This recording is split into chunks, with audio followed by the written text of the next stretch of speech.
ಕೆಲವ್ರಿಗೆ ಬೆಂಡೆಕಾಯಿ ಅಂತಂದರೆ ಲೋಳೆ ಲೋಳೆ ಇರುತ್ತೆ ಅಂತ ಹೇಳಿಬಿಟ್ಟು ಇಷ್ಟ ಆಗಲ್ಲ, ಅಂಥವ್ರು ಈ ರೆಸಿಪಿನ ಟ್ರೈ ಮಾಡಲೇಬೇಕು. ಸೊ ಮೊದಲನೇದಾಗಿ ಒಂದು ಪ್ಯಾನ್ ಇಟ್ಕೊಂಡು ಅದಕ್ಕೆ ಸ್ವಲ್ಪ ಎಣ್ಣೆ ಹಾಕ್ಕೊಂಡು ಬೆಂಡೆಕಾಯಿನ ಚೆನ್ನಾಗಿ ಫ್ರೈ ಮಾಡ್ಕೋಬೇಕು. ಅದಾದ ನಂತರ ಅದೇ ಪ್ಯಾನ್ಗೆ ಸ್ವಲ್ಪ ಎಣ್ಣೆ ಹಾಕ್ಕೊಂಡು ಸ್ವಲ್ಪ ಈರುಳ್ಳಿ, ಟೊಮ್ಯಾಟೊ, ಸ್ವಲ್ಪ ಬೆಳ್ಳುಳ್ಳಿ ಹಾಗೆ ಸ್ವಲ್ಪ ಶುಂಠಿ ಇದಿಷ್ಟನ್ನು ಹಾಕಿ ಚೆನ್ನಾಗಿ ಫ್ರೈ ಮಾಡ್ಕೋಬೇಕು.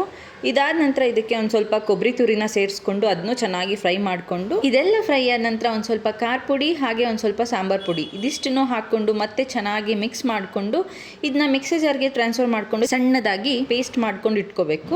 ಇದಾದ ನಂತರ ಅದೇ ಪ್ಯಾನ್ ಇಟ್ಕೊಂಡು ಒಂದು ಸ್ವಲ್ಪ ಎಣ್ಣೆ ಹಾಕ್ಕೊಂಡು ಸ್ವಲ್ಪ ಈರುಳ್ಳಿ, ಕರಿಬೇವು ಇದೆರಡನ್ನೂ ಹಾಕಿ ಫ್ರೈ ಮಾಡಿಕೊಂಡು ನಂತರ ನಾವು ರುಬ್ಕೊಂಡಿರೋವಂಥ ಮಿಶ್ರಣನ ಹಾಕ್ಕೊಂಡು ಕನ್ಸಿಸ್ಟೆನ್ಸಿಗೆ ಬೇಕಾಗಿರೋಷ್ಟು ನೀರು ಹಾಕ್ಕೊಂಡು ಒಂದು ಕುದಿ ಬರೋವರೆಗೂ ಬಿಟ್ಟು, ಆ ನಂತರ ಅದಕ್ಕೆ ನಾವು ಫ್ರೈ ಮಾಡ್ಕೊಂಡಿರೋಂಥ ಬೆಂಡೆಕಾಯಿ ಹಾಕಿ ಸ್ವಲ್ಪ ಹುಣಸೆ ರಸ ಹಾಕಿ ಅದನ್ನ ಇನ್ನೊಂದು ಕುದಿ ಕುದಿಸಿದ್ರೆ ಬೆಂಡೆಕಾಯಿ ಹುಳಿ ರೆಡಿ. ಮತ್ತೆ ಯಾಕೆ ತಡ, ನೀವು ಟ್ರೈ ಮಾಡಿ ಹಾಗೆ ಕಮೆಂಟ್ ಮಾಡಿ ತಿಳಿಸಿ ಹೇಗೆ ಬಂತು ಅಂತ. Thanks for watching.